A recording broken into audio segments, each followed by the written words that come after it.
বন্ধুরা, আপনাদের সাথে আজকে আমি একটা বিষয় শেয়ার করব। সেটা হচ্ছে অদ্রিকা হচ্ছে 5 টাকা 2 টাকা 10 টাকা করে জমাতে জমাতে ওর কিছু টাকা হয়েছিল।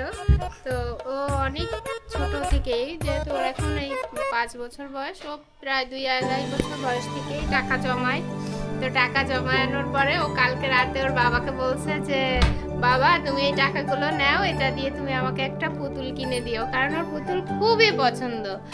তারপরে ওর বাবা আজকে দুপুরে এই যে পুতুলটা নিয়ে আসছে, এই পুতুলটা পেয়ে মেয়েটা একেবারে আত্মহারা খুশিতে। আর এটা দেখেন কি অবস্থা, আবার কথা বলে মাম্মা পাপা বলে ডাকে।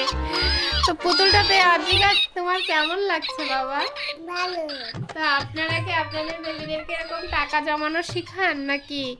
যদিও সে বাইরে গেলে একটু একটু বায়না করে, অতটাও না, তারপরেও একটু তো করে, বেবিরা তো একটু বায়না করে। আগের থেকে অনেকটাই কমে গেছে, এখন যেহেতু স্কুলে যায় ও, আর ও তো এখন মানে বলছে যে মোবাইলই দেখবে না, খেলাই করবে, মোবাইলই দেখবে না। তো আপনারা আপনাদের বাচ্চাদের এভাবে খুশি করতে পারেন, মোবাইল ছাড়াতে পারেন। অদ্রিকা অনেক অ্যাডিক্টেড ছিল মোবাইলের উপরে, তো আমাদের জন্য মোবাইল দেখে না বললে কি খুশি বলে বলে।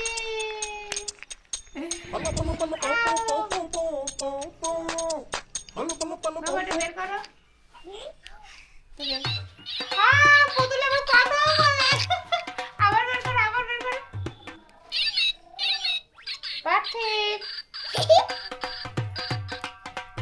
পার্থিব, আজকে একটু পার্থিবকে দেখাও বাবা। পার্থিবও খুশি হয়েছে। এই যে নষ্ট করে না কুতু ভাই।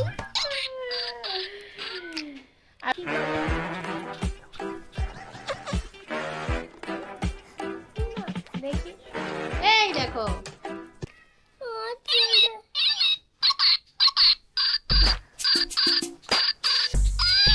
দেখতে দাও তো ভাইকে।